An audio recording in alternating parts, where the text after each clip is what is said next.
toka verirdilər, su tökə-tökə, yəni qaynar suyundan dəsmalı isladıb bədənimizə sarıyırdılar. Sonra dırnağı çəkilən olurdu, dişin çıxarılan olurdu. Mənim dişimi orada çıxartdılar, yəni kəlbətindən. Dartıb necə gəldi? Adi kəlbətinlə, yəni. Adi kəlbətinlə dişi çəkdi. Bəli, bəli. Elə ağzım açıb bir nəfər tutdu ağzımı. Olmayan dişim o dişidir. Bu dişim, bəli. Bir nəfər çənəmi tutub saxladı, bir nəfər də kəlbətini sağ belə bir dəfəyə çıxartdı belə o yüzə bu yüzə əyib dişimi. Bir əsgərində... Ağrıya necə dözdün? Necə? O ağrıya necə dözdün? Adamın dişini iğnə vurub çəkdi. Niyə çarəsizlik, kimə nə deyə bilərik? Zorla belə. Sağlam da dişi, yəni bir zəif diş olsa ağrıtmaz. Nə istəyirdilər axı? Səndən bax, nə istəyirsən? Deyirdilər ki, komandirlərin, bölük yoldaşların və yaxud bir başqaları, başqa bölüyün zabitləri, gizirləri erməniyə işləyir, yəni əskər satırlar, silah sursat satırlar. Bu barədə nə deyə bilərsən?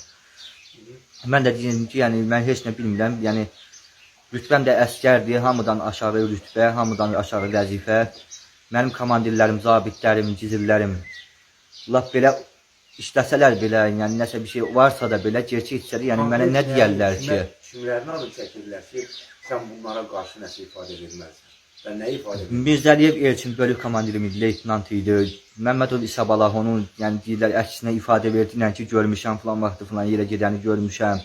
Xəlvətdə telefon danışıqlarını eşitmişəm, belə şeylər deyirdilər. Mən də deyirdim ki... Onlar barəsində nə idi? Onlar nə ediblər ki onlar?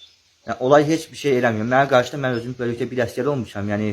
Onlar dediyin deyirəm. Onlar sənə deyirlər ki, bunlar nə ediblər güya onlar?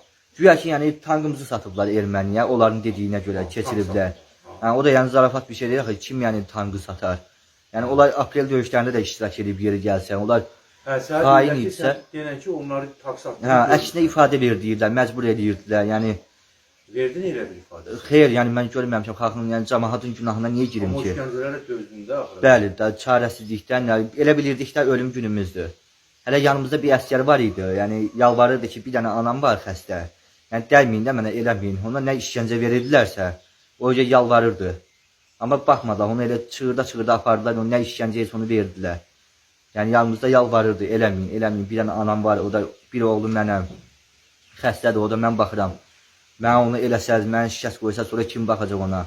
Yəni o əsgər yəni anasını söylədilər, yəni apardılar. Kim idi əsgər? Tanıyırdın onu? Briqadanın əsgəri idi, belə bizim taborların əsgəri idi. Amma özünü yaxından tanışdığım yox idi. Nasıl briqadaydı sizdə? Komandiriniz kim idi? 157 nömrəli briqada, bizdə Vüsal Əsgərov, səhv eləmirəmsə, polkovnik idi. O da gəldiyi hərbisi, komandir gəldiyi bir həftə zad olardı, 10 gün olardı. Birinci, yəni gəlirdi, yoxluyurdu, yalandan yazıb gedirdi ki, posta yatırlar, güya içirlər, yəni nə edirlər, xidmətlərində düzgün deyil. Təxris eləmək istəyirdi, qanuna uyğunsuz kimi təxris eləmək istəyirdi.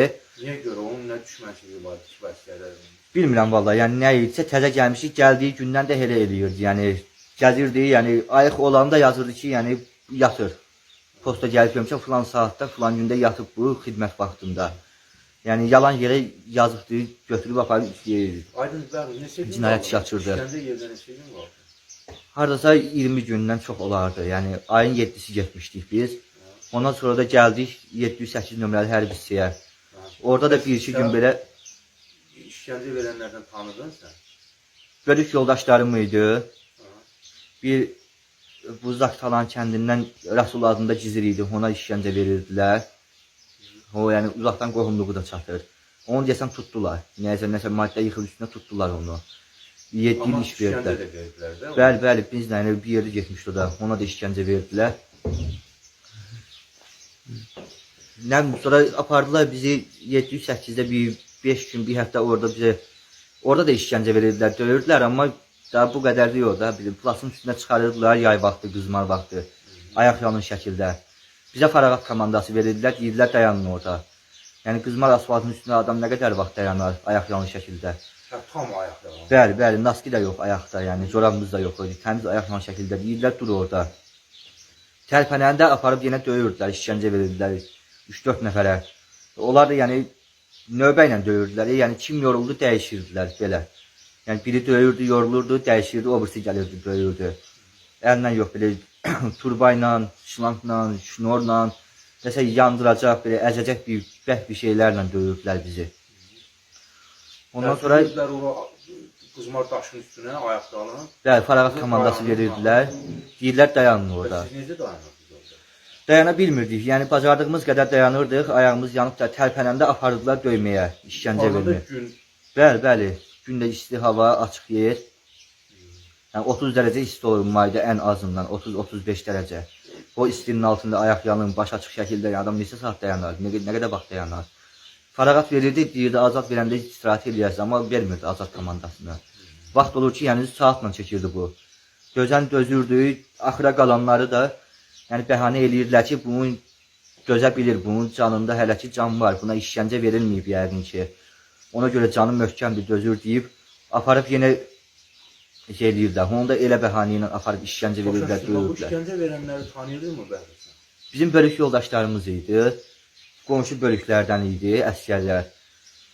Elə bir ki, çox şeylər O keçib. işgəncə verənləri deyirəm. Verənlər yox. O deyəsən briqadanın kəşfiyyat bölüyü idi. Ha, belə şəxsən amma tanımırdı. Xeyr, şəxsən tanımırdı. O işgəncə verənləri sən indi görsən tanıya bilərsən, bəhrəsən? Xeyr, onların üzlərində qara maska var idi, həmişə maskada olurdular, göstərmirdilər üzlərini bizə. Bəs Yəni- orada işgəncə baxıb, gedinə getdi köhnə hərbi hissəydi nə isə, orada Hə. şeylər. Orada təxminən, bax, o bir təsvir elə görə, bax, nə səslər eşidirdin, təxminən nə qədər adam olardı. Ancaq yəni yalvarış səsləri, çığırtı səsləri, Necə yəni- yalvarış səsləri? zarıyırdılar, yəni, eləmə, qurban olum, yalvarıram eləmə. Yəni biri deyirdi mənim uçacağım var, eləmə. Biri deyirdi mənim anam xəstədir, eləmə. Yəni baxmırdı, heç nəyə məhəl qoymurdular.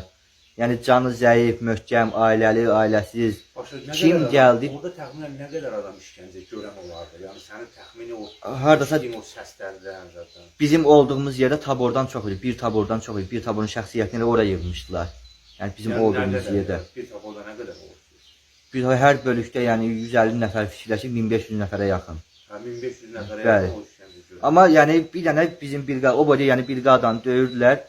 Briqadada kəşfiyyat rəisi ilə briqada komandiri oturub ancaq çay içirdi. Yəni belə öz stollarında. Necə yəni? Oturur. Yəni özdən adden yer var idi, otururlar orada çayı. O işgəncə hər- görülən yerdə. Bəli. Kim idi o? Brigada komandiri. Brigada komandiri ilə kəşfiyyat rəisi. Kim idi brigada komandiri? Əsgərov Vüsal.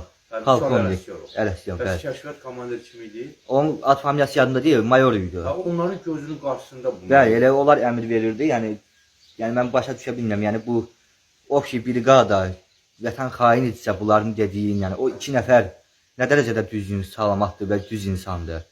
Yəni 1500 nəfər günahkarsa, vətən xaini satqındırsa, bu 2 nəfər niyə olmasın? Onların özlərində amma heç nəyən yox idi. Başa düşdüm. Bəli, sən bir məhkəmədə bir zərər çəkən kimi tanıdılarmı, dindirdilərmi? Xeyr, heç Sənədə harasa bir imza elətdirdilərmi? xeyr, bir prosto gördüklərimiz, eşitdiklərimizi heç bir yerdə danışmayaq deyə, yəni hədə qorxu gəldilər ki, hardasa danışsan, desən, yəni bir də bu işgəncələrin daha ağırını verəcəyik deyə hədəliyib bizə harasa qol çəkdirdilər, bir kağız idi. Yəni ifadə verməməyə görə. Düz qol çəkmişəm ora, amma yəni ifadə verməliyəm. Yəni gizli qalmalı deyil bu şeylər. Aydındır, sən bax bu işgəncələrdən sonra bu ailən, ana, sənin ümumiyyətlə valideynlərin var? Və atam yoxdur, yəni rəhmətə gedib bu müharibədə olanda. Allah rəhmət eləsin. Sağ olun, ölənlərinizə rəhmət. Hansı müharibədə? Bu Vətən müharibəsində 2-ci Qarabağ. Şəhid olub. Xeyr, Ha. yəni mən oradaydım, yəni elə bildilər ki, yenə hərbi apardılar, işgəncə verməyəm nəyəsə görə. Elə şeylər fikirləşib, infarkt vurub rəhmətə getdi. Ay. Yəni Sən elə bu bildik, vəziyyətinlə əlaqədar olaraq fikir etdin. hə, elə bildik ki, yenə ona görə işgəncə verməyə aparırlar, nə edirlərmi? Mən düzü xəbərsiz Sən getdin getmişdim. müharibəyə? Getdim bəli, amma yəni evdəkilərə demədim də mən müharibəyə gedirəm. Dedim ki, belə bankomata qol çəkib gəlirəm deyə. Aha. Elə o günü də çıxıb getdim Getdin, müharibəyə. 44 günlük vətən müharibəsində iştirak elədin. Bəli. Harada vuruşdun bə? Füzuliyə getdik birinci. Sonra Cəbrayıl, Xocavənd. Könüllü getdin. Bəli. Könüllü Ya şəkildə. bu qədər işgəncə gördün, bu qədər Bəli. şeylər başına oyunlar gətirildi, yenə də sən vətən müdafiəsi üçün getdin. Getdim, bəli. Hə, təşəkkür Getdim. edirəm görə sağ ol. Siz də sağ olun. Yəni gördən söz Yəni artıq sən qanuni müharibə iştirakçısın hal-hazırda. Bəli. Bəs ananın vəziyyəti? Anam bu dəqiqə yəni ürək xəstəsidir, həminki hadisələri eşidib, yəni görüb. Ondan da yəni ürək Sən xəstəsidir. işgəncə görməklə bağlı. Bəli. Yəni mən görəndə anam yəni üzüm gözüm şiş, çapıq belə